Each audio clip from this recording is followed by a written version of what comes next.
Bonjour à tous, bienvenue dans le débrief. La coalition anti-Daesh s'est réunie cette semaine à Marrakech sous la coprésidence du Maroc et des États-Unis. Ils sont ainsi 85 pays à lutter contre ce fléau terroriste, soit un peu moins que la moitié des pays de l'ONU. Et ils ne sont pas de trop car l'organisation État islamique, défaite en Irak et en Syrie, cherche toute opportunité de renaître de ses cendres. Et de fait, des attentats ont été commis en Afrique, en Asie du Sud-Est et Asie centrale. Et tout récemment encore, ce sont près de 20 soldats égyptiens qui ont été tués au Sinaï. Le département d'État annonce que les effectifs de l'organisation terroriste ont augmenté de 43% entre 2018 et 2021. Et pour la seule année 2021, 500 attaques terroristes se sont produites, représentant 41% des attentats commis par Daesh et entraînant la mort de près de 3000 personnes. La conférence a également été l'occasion de mieux connaître le terrorisme dans le monde et son importance dangereusement et mortellement croissante en Afrique. La menace est toujours là, donc. Et en seconde partie de l'émission, nous reviendrons sur le discours de Vladimir Poutine, prononcé à Moscou, à l'occasion de la commémoration de la victoire sur l'Allemagne nazie en 1945. Le discours était très attendu, mais il ne semble pas avoir été à la hauteur des attentes. Le président russe a rappelé très allusivement, en référence à la guerre en Ukraine, la mémoire des vainqueurs soviétiques et il a affirmé craindre les horreurs d'une guerre globale. Les Occidentaux ne semblent pas avoir vu une menace dans ces propos, une menace pourtant à peine voilée. Nous aborderons ces deux sujets avec nos invités. Nabil Adel, bonjour.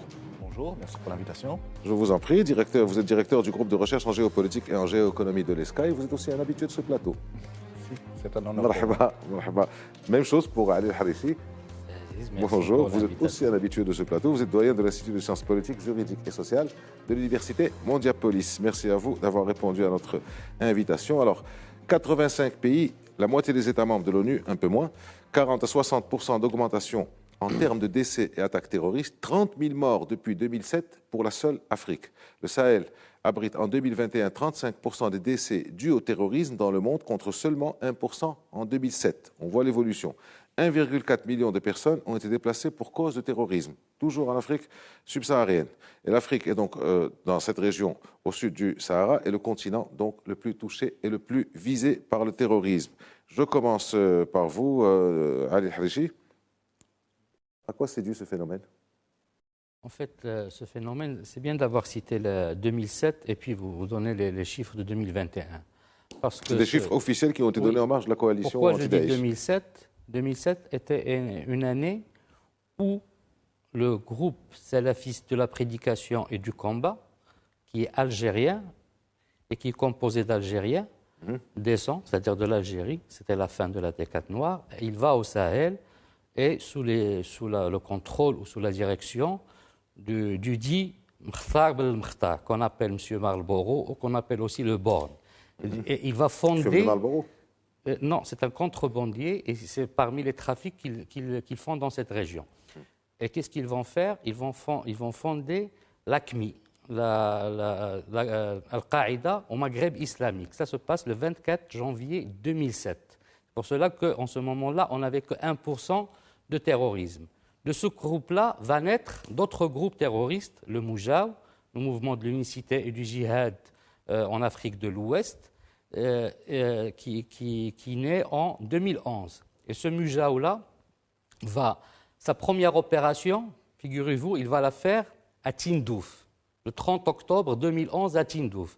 C'est ce qui donne qu'il y avait peut-être et certainement l'implication des séparatistes qui sont à Tindouf dans cette action, ils avaient fait un rapt et donc à une action terroriste dans la région de Tindouf. Et puis, il y a d'autres groupes, donc si on voit l'islamisme, les groupes terroristes qui vont être fondés. Il y aura le groupe d'Ansar al-Din, donc ce groupe-là va naître en 2012, et il va naître pour plusieurs raisons, en fait. Il va faire une alliance avec un groupe séparatiste, qui était donc le MNLA, le Mouvement National pour la Libération de l'Azawad, et ils vont occuper l'Azawad, c'est-à-dire le nord du Mali. Et ils vont prendre la ville du Gao, la ville de Kidal, et puis ils vont aller même jusqu'à Tombouctou. Ils vont détruire 16 mausolées. Et ça nous avait rappelé Al-Qaïda quand ils avaient détruit la statue du Bouddha. Bouddha Bamiyan. Voilà, donc ces groupes-là vont fusionner, vont travailler ensemble. Bon, le groupe islamiste Ansar Din va va renier le mouvement laïque MNLA qui avait fait, soi-disant, l'indépendance ou le séparatisme qu'il a créé dans cette région. Et il va s'autoproclamer comme étant cette région du Mali comme étant un État islamique. Après, ces groupes-là vont évoluer. Bien sûr, il y aura l'intervention de Serval, Berkane et d'autres. Ces groupes vont évoluer. En 2013-2014. Là, en 2013, 2012 et puis 2013. Et en 2015, qu'est-ce qui va se passer? Les groupes vont fusionner dans ce qu'on va appeler Al-Mourabitoun, ou les signataires par le sang. C'est en 2013 qu'il y a eu l'attentat, enfin la prise d'otage à Ain Amenas. C'est en 2013, en Sud d'Algérie. Et puis, il y avait aussi la prise d'une base militaire au Gao. Il y avait c'est-à-dire des actes criminels vis-à-vis de la population. Après, en 2015, c'est un groupe qui s'appelle Mourabitoun qui va regrouper ces groupuscules. Il y a d'autres qui vont monter un peu du nord du Burkina Faso. On est toujours dans la région donc, du Sahel. Et il va y avoir après un groupe en 2017 qui s'appelle le GSIM, le groupe de soutien aux islamistes et à l'islam et aux musulmans. Et à partir de là, il faut voir ce qui se passait de l'autre côté, c'est-à-dire au Moyen-Orient, l'État islamique ou le groupe Daesh qui a commencé à perdre dans cette région-là, ils ont commencé à venir en Afrique où il y a beaucoup de choses qui ont permis à ces groupes terroristes, malheureusement, de faire de la terreur et de l'horreur de l'humanité, c'est-à-dire aller tuer des gens parce qu'ils sont différents ou qu'ils pensent différemment d'eux. Donc aujourd'hui, quand le Maroc organise avec les États-Unis et avec c'est-à-dire ce nombre d'États qui vient ici pour lutter contre le Daesh, on sait de quoi le terrorisme il est capable. Le terrorisme, et comment il est né aussi. Et comment il est né. Moi, j'ai essayé de voir comment il est né, surtout dans cette région du Sahel. C'est ce que j'ai essayé donc Nabil Adel, avec vous. Les causes de ce phénomène qui ont fait que l'Afrique est le principal terrain d'attaque, si vous voulez, de Daesh.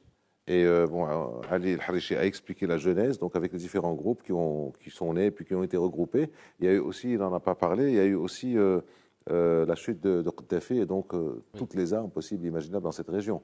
Il n'y a pas que ça.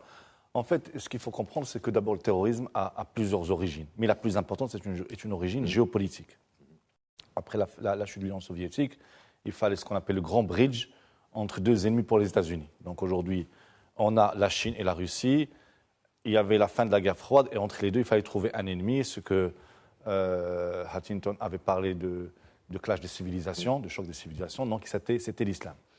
Et donc, indépendamment de toute référence religieuse, il y avait d'abord une guerre géopolitique.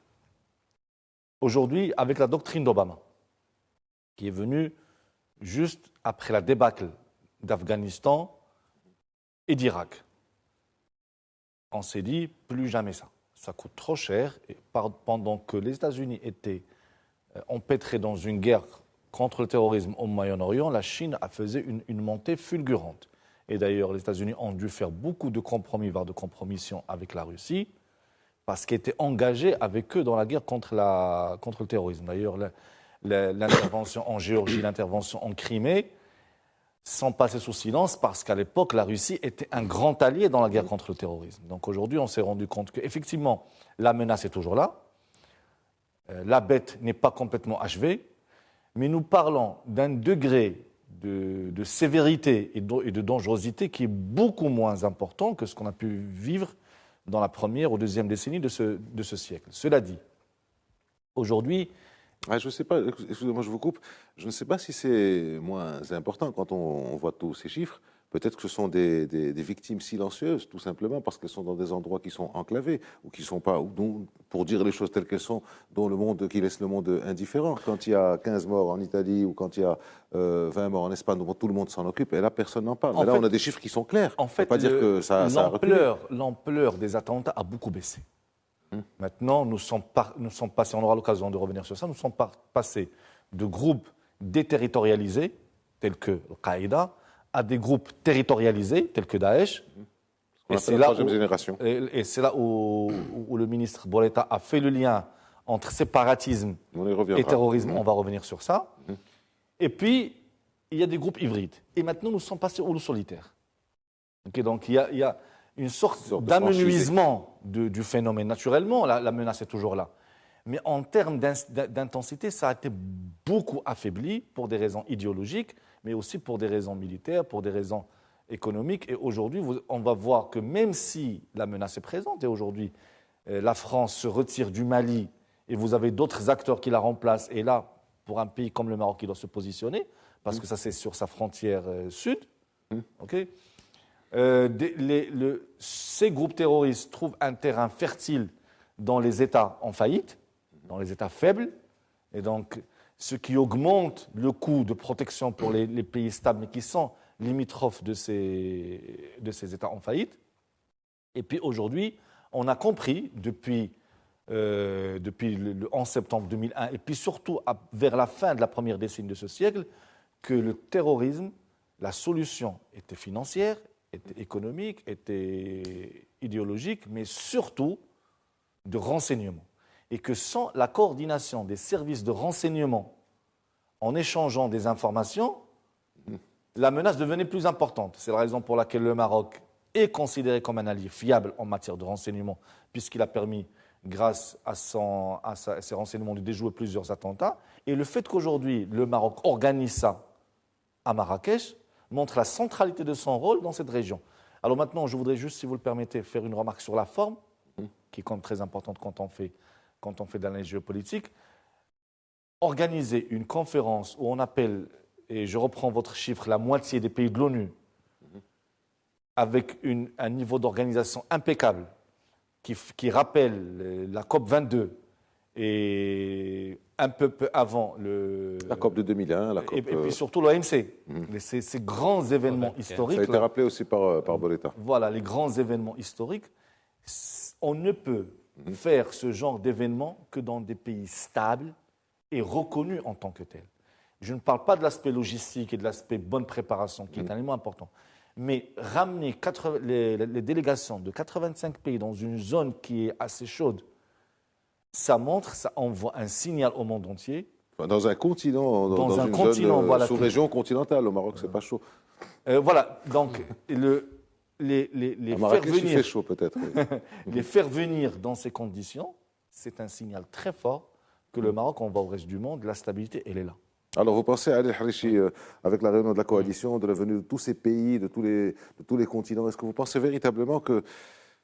Est-ce qu'on peut dire que les Occidentaux ont véritablement compris le danger et qu'ils agissent sérieusement là-dessus? Je ne parle pas des Américains qui sont véritablement impliqués, mais au niveau européen, est-ce qu'il y a véritablement une action qui est faite? Je crois qu'ils brillent un peu par leur silence, non? Je pense que l'Occident a compris le danger depuis très longtemps. Vous avez parlé des Américains, leur intervention, bon, peut-être que ça n'a pas permis d'arrêter le terrorisme ailleurs, mais ils ont compris que, parce qu'il y a eu des attentats partout en Europe. Vous avez rappelé Madrid, vous avez dit Madrid, il y a eu à Paris, l'attentat du métro, qui était de 84. En Belgique, au Royaume-Uni, en Allemagne, partout. Voilà, pourquoi l'Afrique? Tout à l'heure, vous avez posé la question, avant de revenir. Cette région de l'Afrique, parce qu'effectivement, dans cette région, c'est une région, là au Sahel, c'est une région où il y a la pauvreté.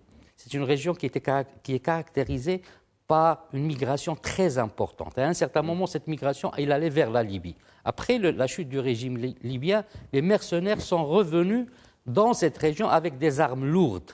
Et c'est pour cela qu'ils ont commencé à avoir les moyens d'aller même occuper des villes et une région donc, du Mali. Donc il y a aussi le problème dans cette région des clivages, au niveau du Sahel, les clivages identitaires et ethniques. Il y a presque 12 ethnies qui sont représentées. Avec les Touaregs, il y a les Pouls, il y a les Arabes, il y a les Songhais. Et donc, il n'y a pas qu'une seule catégorie ethnique. Donc, ces clivages, et à côté des clivages ethniques, il y a aussi les clivages tributaires. C'est-à-dire, dans une tribu, on va trouver les nobles, les tributaires, et même parfois on parle d'esclaves. Donc, dans ces espaces-là, il y a beaucoup de clivages, il y a la pauvreté, et c'est ce qui fait que c'est un terreau fertile pour le terrorisme.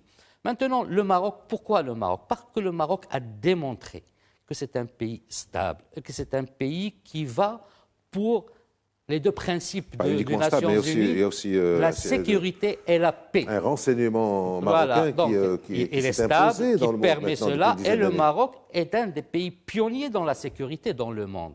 Et ça, c'est démontré depuis presque très longtemps, donc pas seulement aujourd'hui. C'est pour cela que nous avons un nombre de pays qui viennent participer au Maroc pour une réunion très très importante et qui permet effectivement de tirer le leçon et de sonner la sonnette d'alarme. Parce que les chiffres que vous avez donnés, ce sont des chiffres qui sont alarmants. Ce ne sont pas des chiffres, on va dire, passagers, c'est juste des actions solitaires. Non, ce sont des groupes organisés. Moi, j'ai beaucoup travaillé sur ça. J'ai même lu un article en 2013 où il disait le destin incertain du Sahel et du Mali avec les groupes terroristes. Et effectivement, aujourd'hui, on voit malheureusement que l'évolution de ces groupes minoritaires, c'est devenu des groupes qui se sont consolidés, surtout dans le GICM, donc ce groupe de soutien aux musulmans, et que Al-Qaïda, mais l'État islamique vient essayer de prendre et pour travailler dessus, pour faire du terrorisme et pour faire donc dans cette région qui reste très instable. Vous dites que vous avez écrit un article en 2013 sur ça. C'est assez curieux quand même. C'est pour ça que je posais un peu la question sur les Occidentaux. Il y a quand même, la chute de Muammar al-Kadhafi a été favorisée par une intervention américano-franco-anglaise, pas américano-franco-anglaise, en 2011. Est-ce qu'il n'y a pas eu d'études de prévision? Parce qu'on ne s'attendait pas, peut-être, parce que l'un des fondateurs du MNLA, il s'appelle Mohamed Agnejem, qui était colonel dans l'armée libyenne. Oui. L'un des fondateurs de Ansar Din, il était même ambassadeur dans un pays et comme il avait des liens avec Al-Qaïda, ils l'ont expulsé. Donc c'est des gens qui avaient de l'importance ailleurs et qui sont venus... C'était pas prévisible ça avant de faire ça? On n'a pas prévu que la chute d'un régime comme celui de Kadhafi, où il n'y avait pas véritablement d'État à l'époque. Malheureusement, oui, parce qu'il y a d'autres problèmes qui se sont ouverts, la migration et tout. Alors les problèmes, vous avez tout à l'heure, en parlant, Nabil Adel, vous avez parlé de la Russie, donc la Crimée, et plus avant, la Géorgie, c'était un peu... Enfin, ça a été discret quelque part, il n'y a pas eu de grande réaction occidentale parce que la Russie était un allié contre le terrorisme. Maintenant, il y a un front ouvert entre l'Occident d'un côté, la Russie de l'autre en Ukraine, et sur le terrain africain, il y a les Russes qui sont là, pendant que les Français sont en train de partir, pendant que les Anglais peinent à trouver leur place, les Américains essaient de trouver aussi leur place, à leur manière, les Russes sont là. Comment on peut considérer les choses? Est-ce qu'il y a un déplacement du conflit vers cette zone-là, ou alors les Russes sont toujours dans leur position antiterroriste? Comment ça se passe? En fait, la Russie a voulu, juste avant l'invasion de l'Ukraine, déployer sa présence sur plusieurs parties du monde et revenir aux gloires de l'Union soviétique. Elle est intervenue en Syrie, en Libye, bien sûr en Géorgie, en Crimée, en Ukraine, en annexant la Crimée, au Kazakhstan, si mes souvenirs sont bons. Au Kazakhstan, dernièrement, oui. Au Kazakhstan, si mes souvenirs sont bons. En Biélorussie aussi. Voilà, donc elle se déploie. Et je pense même dans un pays africain, le Burkina Faso aussi. Ils sont en Centrafrique. Voilà, en Centrafrique, voilà. Donc, c'est une stratégie d'occupation d'espace. N'oublions pas que la Russie tient son forum annuel Russie-Afrique, à l'instar de beaucoup de grandes puissances, le Japon, la Chine, ouais, c'est tendance ça maintenant. Voilà, c'est une tendance, effectivement. Et donc la présence de la Russie au Mali est pour venir combler un vide qui est laissé par les Français. Mais il n'y a pas qu'une dimension lutte contre le terrorisme. Non, il y a une dimension occupation d'un espace qui est libéré par les anciennes puissances. Aujourd'hui, l'Afrique est une terre de bataille entre plusieurs puissances. Les plus importantes sont la Chine et l'Occident avec les États-Unis. D'ailleurs, c'est la raison pour laquelle les États-Unis sont empressés de reconnaître la marocanité du Sahara, parce que ça leur permet d'avoir un allié qui est un réseau de 25 pays africains avec lesquels il y a des relations très très importantes. Et donc ça leur permet de gagner beaucoup de temps. Et pour la Russie, c'est quand même un continent où il y a beaucoup d'avenir en matière, aussi bien de matières premières d'opportunités. Et puis surtout c'est le continent où la force démographique est la plus dynamique sur les 50 prochaines années. N'oublions pas que la Russie est un pays vieillissant, et vieillissant d'une manière assez dangereuse. La Chine, la même chose. Ça explique un peu en partie la guerre qu'il y a en Ukraine. L'Europe globalement, c'est Même le chose. cas, si on exclut quelques Oui. exceptions par-ci, par-là. Donc, nous sommes sur une dimension où l'Afrique devient un pays sur lequel se jettent toutes les convoitises. Et la présence de la Russie au Mali, en Libye et en Centrafrique, participe de cette dynamique. Et donc ça, ils sont là. Dès qu'il y a une puissance qui cède sa place, la Russie vient la remplacer. La nature a horreur du vide, de la politique aussi, apparemment. Exactement. Alors maintenant, le Maroc, dans cette configuration, a une zone d'influence à protéger. C'est l'Afrique de l'Ouest. Par une approche gagnant-gagnant, par plus de développement économique, d'échanges que d'intervention C'est musclée. renouer un peu avec l'histoire aussi. Voilà. Et puis, il revient à ses racines. Il revient à ses racines. Maintenant, ça remonte aux Almoravides. il faut que le Maroc ne perde pas sur le front arabe, où il a des positions sur lesquelles il ne s'agit pas de sacrifier, mais en Afrique, aujourd'hui, il a des positions assez stables. Mais ce sont des positions qui ne sont pas permanentes. Ce sont des positions qui peuvent être menacées à tout moment par un changement des équilibres. C'est pour ça qu'il faut rester toujours extrêmement vigilant. Alors, rien n'est en permanent, justement. Al-Harishi, dans son discours qui est important de Boleta, en marge de la réunion de la coalition, il dit que le Maroc défend une approche multilatéraliste faite de solidarité, d'appropriation et d'inclusivité. Il a appelé ça la boîte à outils. Une boîte à outils. Est-ce que c'est ça la boîte à outils en matière de renseignement, en matière de sécurité mutualisée? Oui, comme tout à l'heure on a dit, le Maroc est un pays stable et qui travaille pour la stabilité et la sécurité, c'est-à-dire dans son environnement. On le répétera, on va le répéter à chaque fois, c'est un acteur incontournable pour la stabilité et la sécurité de cette région-là. Et quand on parle de cette région-là, on parle de l'Afrique et toutes les relations que vous avez citées, c'est-à-dire économiques aussi avec l'Europe et avec les États-Unis aujourd'hui. Le discours de Bourita, sa parole, elle est très importante et elle est très profonde parce que il parle donc vous avez parlé de l'inclusivité, mais il a parlé aussi du séparatisme. On va y revenir. D'accord. Vous préférez qu'on reste. Donc le Maroc, effectivement, il a, vous avez dit les Almoravides. C'est de l'histoire, c'est une histoire Maroc. C'est un prolongement par plusieurs canaux. Il y a l'histoire religieuse du Maroc. L'islam est arrivé en Afrique de l'Ouest. Les Almoravides, pour la précision, ça remonte à 1000 ans. Il y a 1000 ans, exactement. Donc l'islam est arrivé par la voie des Marocains. Et c'est un islam tolérant, un islam soufi, un islam de l'acceptation de l'autre, un islam modéré. Ce n'est pas un islam terroriste qui est apporté et importé par d'autres personnes, d'autres groupes. Quand on a parlé des Algériens de le GSPC, effectivement, ils ont voulu mettre un islam qui est salafiste, même pas un islam, c'est du terrorisme au niveau de cette région-là, parce qu'ils ont profité de la fragilité sahélo-sahélienne dont on a parlé tout à l'heure. Donc le Maroc est un rassembleur, et le Maroc a des relations non seulement, c'est-à-dire par l'islam modéré, mais aussi, comme vous avez dit tout à l'heure, 25 pays, c'est-à-dire des relations économiques. Le Maroc a demandé d'intégrer la CEDEAO. La communauté économique des États de l'Afrique de l'Ouest. Le Maroc est en train de travailler avec le Nigeria pour faire passer le gazoduc, pour faire profiter la majorité des pays de l'Afrique de l'Ouest et du Maroc et puis de l'Europe. Donc ce sont des solutions de paix. Ce sont des solutions de paix qui permettent, parce que quand on a un marché, partagée, voilà, une prospérité, il y a de la paix, il y a de la stabilité. Donc quand un voisin joue sur les séparatismes, sur les entités séparatistes pour essayer de freiner l'élan de son voisin, un autre voisin, il pense, c'est-à-dire il ne pense pas à aujourd'hui, demain, mais à long terme. C'est ça la position du Maroc et qui commence à être saluée par le monde entier.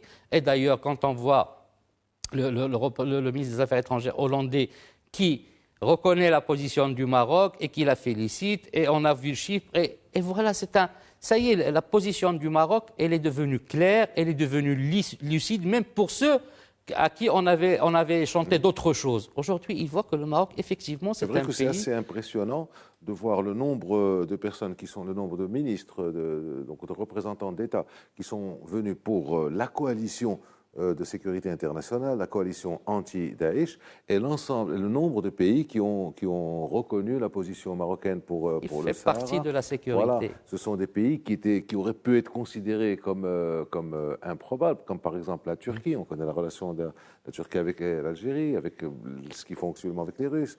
Les Pays-Bas, les relations entre le Maroc et les Pays-Bas ont été des relations émaillées de haut et de bas. Et donc ça a été quand même assez impressionnant. Alors vous avez parlé du voisin. Je voudrais aussi vous demander, Nabil Adel, quel est le rôle de l'Algérie dans cette coalition anti-Daesh. Mais comme le temps file et que nous arrivons déjà à la moitié de cette émission, on se retrouve, vous répondrez tout à l'heure, et on se retrouve dans quelques instants après la pause.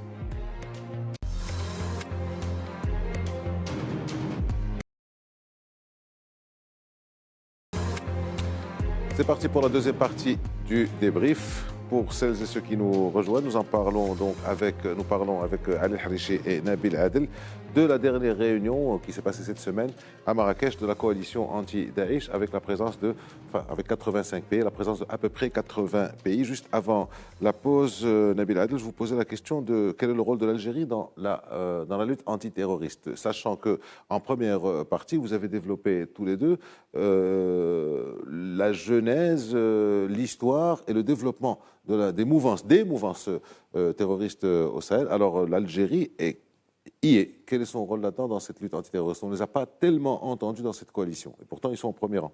Alors malheureusement, l'Algérie a une triste histoire avec le terrorisme, où aujourd'hui les mémoires commencent à sortir et les témoignages commencent à sortir, et comment le régime militaire algérien a instrumentalisé la lutte contre le terrorisme pour mater les aspirations démocratiques du peuple algérien. Il en a résulté 250 000 de morts pendant ce qu'on appelait la décennie noire. Et les liens, maintenant, sont avérés, les mémoires sortent, et les liens sont avérés entre le régime algérien et le militaire algérien et les mouvances terroristes. L'Algérie aurait pu jouer un grand rôle dans cette phase. Malheureusement, quand on lit le communiqué qui vient de commettre il y a quelques heures, sur leur position vis-à-vis d'un grand dossier. Le monde pointe la lune et il regarde le doigt. Le doigt, en l'occurrence, c'est le Maroc. Le doigt, en l'occurrence, c'est le Maroc, malheureusement. Là, on a réuni 85 pays. On parle d'un problème sérieux, très sérieux, qui menace la stabilité de la région. Vous avez cité les chiffres tout à l'heure. C'est 30 000 morts en 15 ans, en Afrique. Voilà, donc c'est beaucoup. Le coût humain est très élevé, le coût financier est très élevé, ça empêche l'intégration économique, le développement. Les effets et les conséquences du terrorisme sont autrement plus élevés que ce qu'on peut bien voir sur les victimes. Ça retarde la région de plusieurs décennies. Et au moment où on s'attendait à avoir des attitudes responsables et à mettre de côté les querelles stériles, comme les a qualifiés le ministre espagnol des Affaires étrangères, là, on est plein dedans. Voilà une occasion que l'Algérie a ratée pour au moins se taire. Je distingue le peuple du régime pour au moins se taire. Vous avez 85 pays qui sont venus ou représentés. Au lieu de développer votre vision de la lutte contre le terrorisme, partager peut-être des expériences, partager des informations, contribuer. Développer un modèle, développer une vision, développer une analyse. Le seul problème, vous mettez un communiqué de 3 ou 4 paragraphes où ce ne sont que des reproches à un pays qui a d'abord le mérite de réunir tout ce beau monde pour parler d'un sujet sérieux, qui a abrité ça, et qui au moins réunit les protagonistes pour en parler. À très haut niveau, c'était les ministres des Affaires étrangères. Voilà, Anthony Blinken s'est excusé pour avoir le Covid, mais à très haut niveau. À très haut niveau, et surtout que, vous savez, la marque de fabrique des hommes d'État, c'est qu'ils ont le sens de l'histoire. On peut être d'accord ou ne pas d'accord avec eux, mais on ne peut pas leur enlever ça. Ils ont le sens de l'histoire. Et on voit aujourd'hui l'histoire se produire sous nos yeux. Le dossier du Sahara, excusez-moi, je vais le rappeler, c'est un dossier qui est fermé, qui est clôturé. Et s'acharner de cette manière ne fait que vous causer du tort. C'est bon, le monde avance et le rythme de reconnaissance s'accélère. Et là, nous sommes sur d'autres sujets, de développement, d'intégration, de paix, de lutte contre le terrorisme. Ce n'est pas le moment de venir parler de ces C'est-à-dire que quel que soit le sujet, finalement, si Et on revient voilà, à ça. il faut le ramener à ça, ça commence à être fatigant. Et aujourd'hui, si je peux me permettre un conseil au régime algérien, arrêtez d'être ridicule. C'est par vos positions que de plus en plus de pays se rangent du côté du Maroc. Au moins, ils voient un partenaire, passez-moi l'expression, qui n'est pas folklorique. On traite les vrais sujets, on traite les vraies problématiques. On n'est pas là en train de s'acharner comme si on était dans une cour de récré. Et ça, c'est malheureux. Effectivement. Alors, dernière question que je voudrais vous poser à tous les deux. Je vous avais dit, Ali Harachi, que nous allons y revenir. J'ai noté cette phrase du ministre Bouretta, donc en marge de la réunion de la coalition anti-Daesh. En réalité, donc ce sont ces mots. En réalité, séparatisme et terrorisme sont très souvent les deux faces d'une même médaille. Ceux qui financent, abritent, soutiennent et militarisent le séparatisme contribuent réellement à propager le terrorisme. Ne nous y trompons pas. Encourager le séparatisme équivaut à la complicité avec le terrorisme. Il a tout à fait raison. Pourquoi ? Parce que quand on parle de sécurité, de paix, de stabilité, on parle d'intégration. Intégration d'abord entre les États, non pas seulement à l'intérieur des États. Intégration politique, intégration économique et le bon voisinage.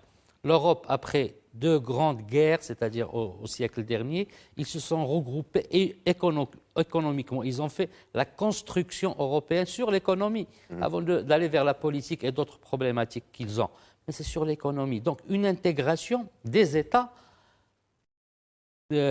permet la stabilité et la sécurité. Maintenant, quand un État voisin, il abrite, il militarise des séparatistes, il crée du terrorisme pour déstabiliser l'autre État. C'est ce que fait malheureusement l'Algérie depuis une 40aine d'années.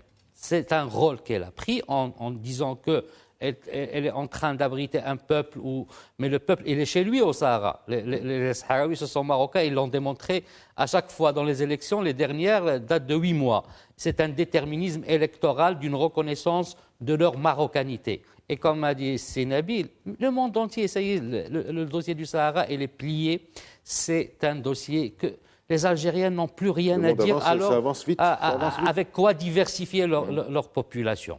Maintenant, ce séparatisme, effectivement, le séparatisme, j'ai donné l'exemple tout à l'heure du groupe de Muja, de ce mouvement d'unicité. Il l'a fait à Tindouf, c'est-à-dire c'était des enlèvements qu'ils ont fait supposer, les hypothèses que c'était le Polisario était avec eux, puisque c'était dans leur territoire. Et si ce n'est pas le Polisario, c'est les Algériens alors, puisque c'est dans leur territoire. C'est leur territoire algérien, oui, qui était un territoire marocain. Donc, à chaque fois, on le dira, on ne le dira pas assez. Mais le séparatisme, malheureusement, ils jouent dans cette page de l'histoire qui est pliée parce que à chaque fois, ils essayent de trouver des subterfuges. Maintenant, aujourd'hui, les États, la communauté internationale, les Nations Unies, ils ont tous compris que le Maroc est un acteur incontournable, un acteur fiable et qui permet la stabilité et la sécurité. Parce que la sécurité dans cette région et en Afrique, c'est la sécurité au-delà. Parce qu'il y a l'Europe, il y a les États-Unis. C'est une sécurité parce que l'Afrique, on a dit, c'est le continent où il y a une démographie la plus croissante. C'est un grand continent, c'est plus d'une 50aine d'États. Et arrêter le mal aujourd'hui est une nécessité.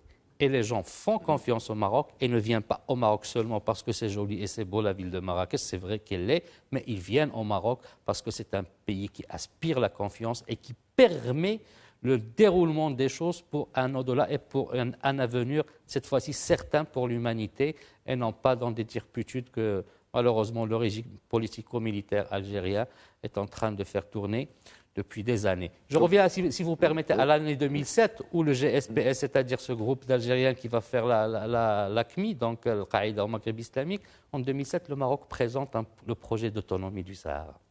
Donc, juste pour voir les dates. Oui, il peut y avoir une coïncidence là-dessus. Nabil Adel, encourager le séparatisme équivaut à être complice avec le terrorisme. C'est fort comme phrase quand même. Et surtout, c'est ponctué par « ne nous y trompons pas ». Alors, là, je vais mettre la casquette de l'enseignant-chercheur. Alors, beaucoup d'articles de recherche ont établi un lien entre les groupes terroristes territorialisés et les mouvements séparatistes. Comme j'ai dit tout à l'heure, vous avez 3 types de groupes terroristes. Vous avez les groupes déterritorialisés, tels qu'Al-Qaïda. Vous avez les groupes territorialisés, tels que Daesh, qui ont un territoire. On peut les localiser. Et vous avez les groupes hybrides, entre les deux. Maintenant, les groupes territorialisés, souvent, sont des groupes séparatistes. Et jusqu'en 2001, l'essentiel des victimes du terrorisme dans le monde provenait de ces groupes séparatistes. Par exemple Le FARC en Colombie, en Pays Basque, l'État, l'IRA en Irlande, oui. en Inde, dans beaucoup de pays d'Afrique. Donc, c'était quand on n'arrivait pas à régler le problème d'obtention d'un territoire, on passe à la terrorisation de la population. Aujourd'hui, ce qu'il faut savoir, c'est que quand la politique, telle qu'on le dit, c'est l'art du possible.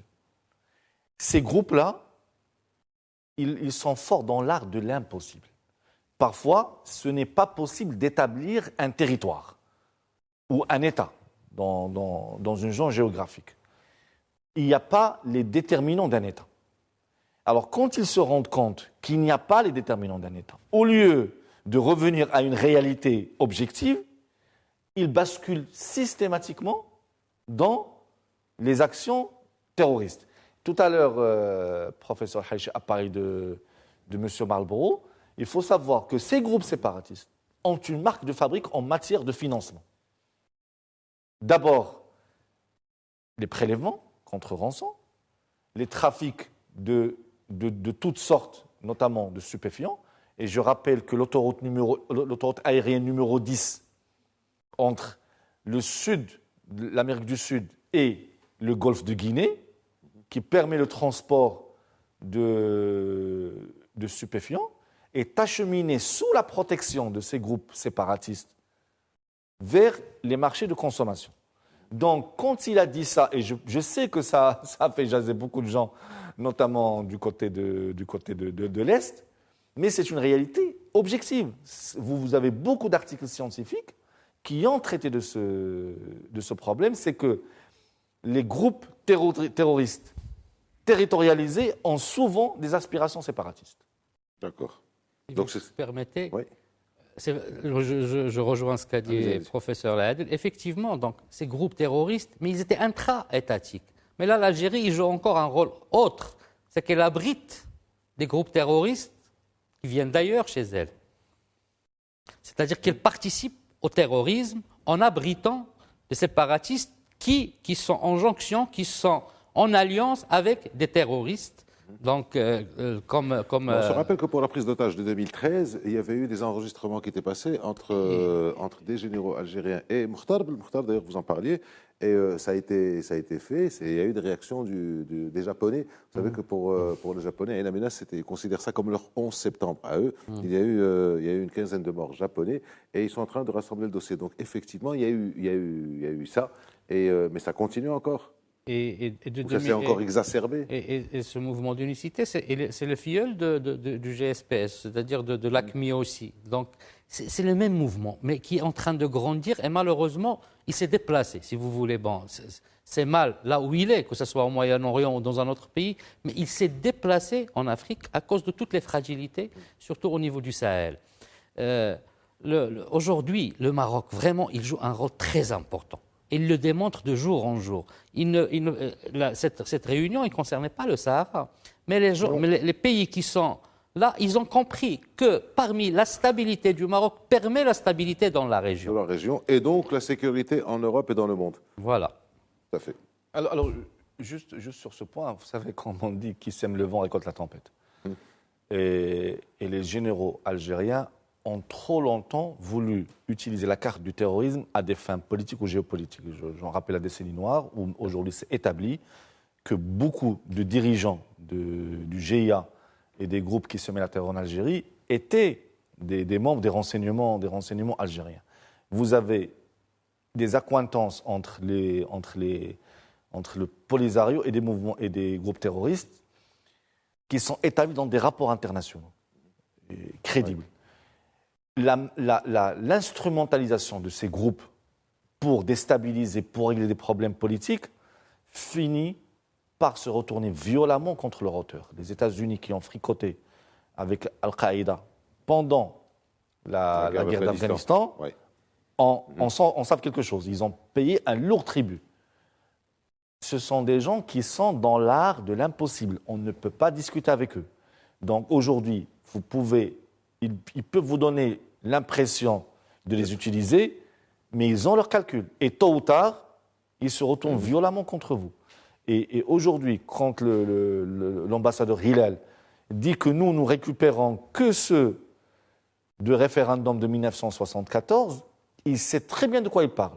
C'est-à-dire, ne nous envoyez pas des terroristes avec la population que vous allez envoyer quand on va régler ce problème. Ne faites pas ce qu'a fait Daesh quand elle a envoyé en Europe, à travers les réfugiés, des membres à eux et qui ont perpétré des attentats. Donc le Maroc, en disant on ne veut que ceux de 1974, c'est parce qu'ils sont identifiables, il les connaît. Les autres, on ne sait pas ce qu'ils peuvent ramener avec eux. Et ça peut être un cadeau empoisonné. On vous envoie une population dont vous ne connaissez ni l'origine, ni les motivations, et peuvent vous créer de la zizanie en interne.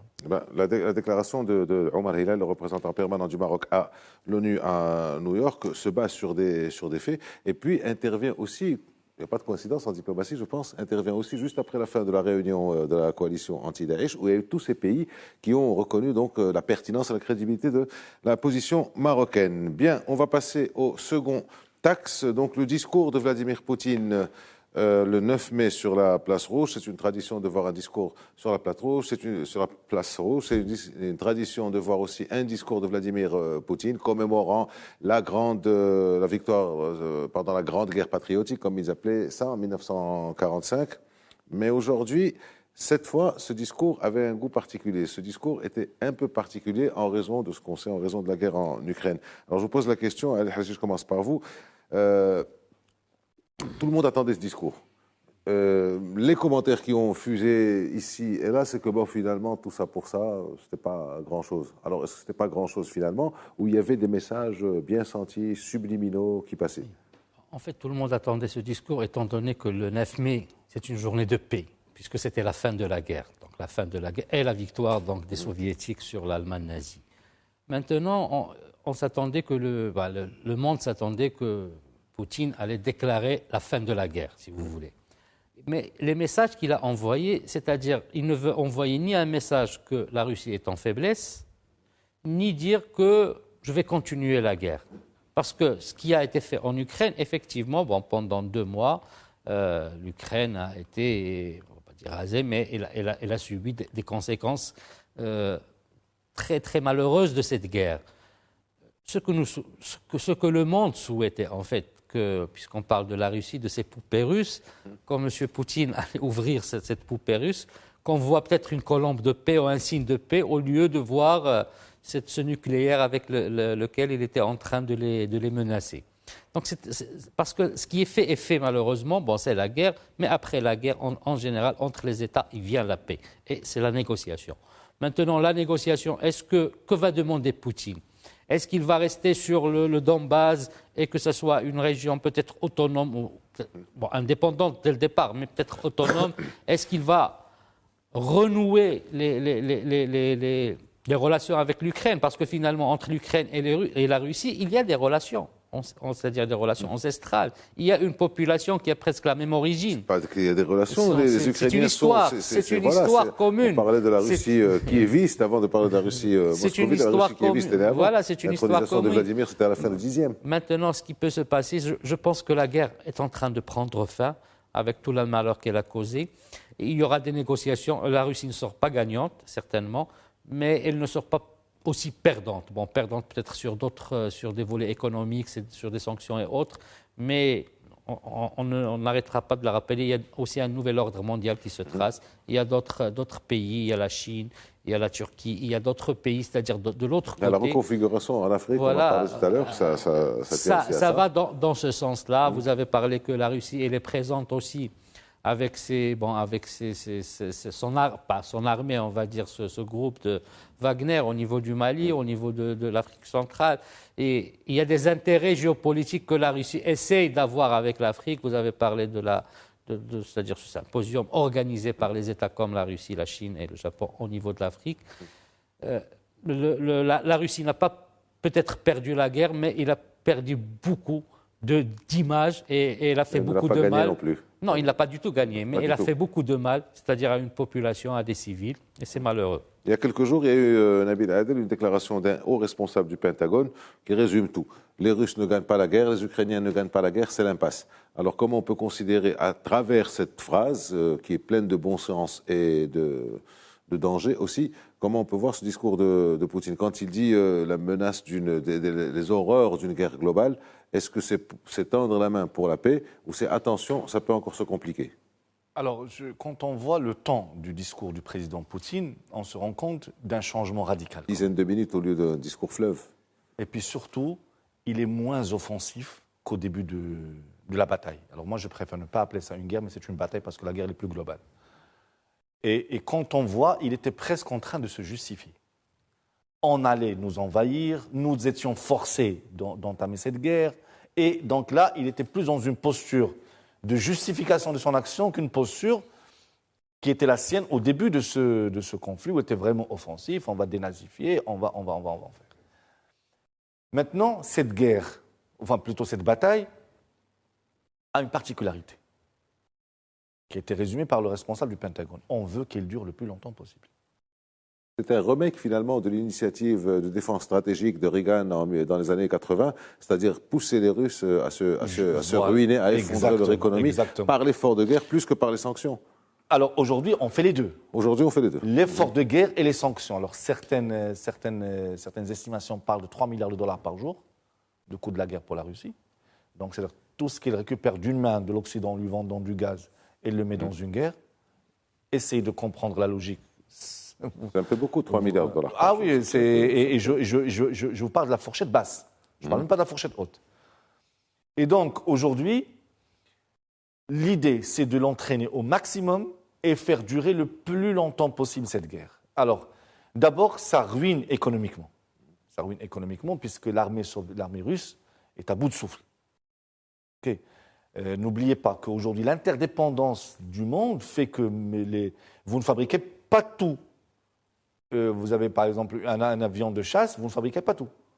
Et les parties que vous importez, quand vous êtes sous embargo, ça limite votre capacité à manufacturer de nouvelles armes. Et donc ça réduit considérablement votre potentiel. Donc d'abord, vous allez accuser un retard économique. En matière de sanctions, les sanctions ont brisé les reins de l'économie russe. Je rappelle les 400 milliards de dollars qui ont été gelés d'un trait de plume. Toutes les sanctions, le SWIFT et autres. Et donc ça, c'est le premier acte de cette guerre. Le deuxième acte de cette guerre, il est technologique. Cette guerre va causer à la Russie un retard technologique considérable. Déjà depuis 2014, avec tout l'embargo, et il a accusé du retard, maintenant ce retard va se creuser par rapport aux autres puissances, la Chine. Est-ce que ce n'est pas dangereux de faire ça à la Russie? Alors, on va y arriver. On va arriver aux conséquences. Le troisième... Vite, parce qu'il reste quelques minutes. Voilà, alors très rapidement, le troisième aspect de cette guerre... Je voudrais aussi intervenir là-dessus, certainement. C'est la guerre d'image. Poutine a perdu moralement. Il passe pour quelqu'un qui n'arrive à régler des problèmes qu'en envoyant les chars. Donc ça, c'est les trois coups de cette guerre. Maintenant, l'Occident a toujours eu une attitude d'équilibriste vis-à-vis de la Russie. Il ne veut pas d'une Russie trop forte, mais pas d'une Russie trop faible non plus. Donc il va essayer de pousser jusqu'au maximum, mais sans couper la corde. Mais comment on sait quel est le maximum? Ah non, vous croyez-moi, les services de renseignement font leur travail, les psychologues font leur travail, et je pense que, alors soit on peut pousser vers la faute extrême, ça va vers l'utilisation même limitée de l'arme nucléaire, auquel cas il va être isolé sur la scène mondiale, même auprès de ses partenaires historiques, tels que la Chine et autres, ou bien à une révolution de palais, où on essaiera de le renverser sans coup férir. Donc ça, c'est ce que voudraient éventuellement les Occidentaux. Al Harichi, on a encore 2 minutes. Est-ce que vous ne pensez pas que c'est un peu dangereux de pousser les Russes dans leur retranchement, sachant qu'il y a eu une déclaration remarquée du porte-parole du ministère chinois des Affaires étrangères qui s'en est pris brutalement aux États-Unis? Je pense que les États-Unis n'ont pas intérêt à pousser la Russie, c'est-à-dire dans ses retranchements. Parce qu'on a vu ce qui s'est passé dans le nouvel ordre mondial après la fin de la guerre froide. C'est-à-dire tout le monde westphalien est tombé. Le principe de l'État n'existait plus. L'État-nation, bon, il y a eu des groupes d'islamistes, c'est-à-dire le terrorisme et autres, mais les États-Unis avaient besoin, parce que le géant ou le titan, il a besoin dans l'arène d'un adversaire pour vivre. Donc la Russie, quand il est tombé, les États-Unis, elle n'a pas pu assurer un monde unipolaire où il pouvait être la seule gendarme du monde. Bon, on a vu ce qui s'est passé en Afghanistan et autres. Aujourd'hui, il y a d'autres pays qui ont émergé, la Chine et autres. Je pense que la guerre, la bataille si vous voulez, mais bon, c'est une guerre aujourd'hui, va se terminer. Et les cartes ont été redistribuées. La Russie n'est pas une grande puissance. Il va rester une puissance moyenne. Encore plus moyenne. Et la Chine, c'est la Chine qui gagne aussi sur ce qui s'est passé, ce qui est malheureux. Donc une grande reconfiguration à laquelle on est en train d'assister. Personne ne souhaite que la guerre continue.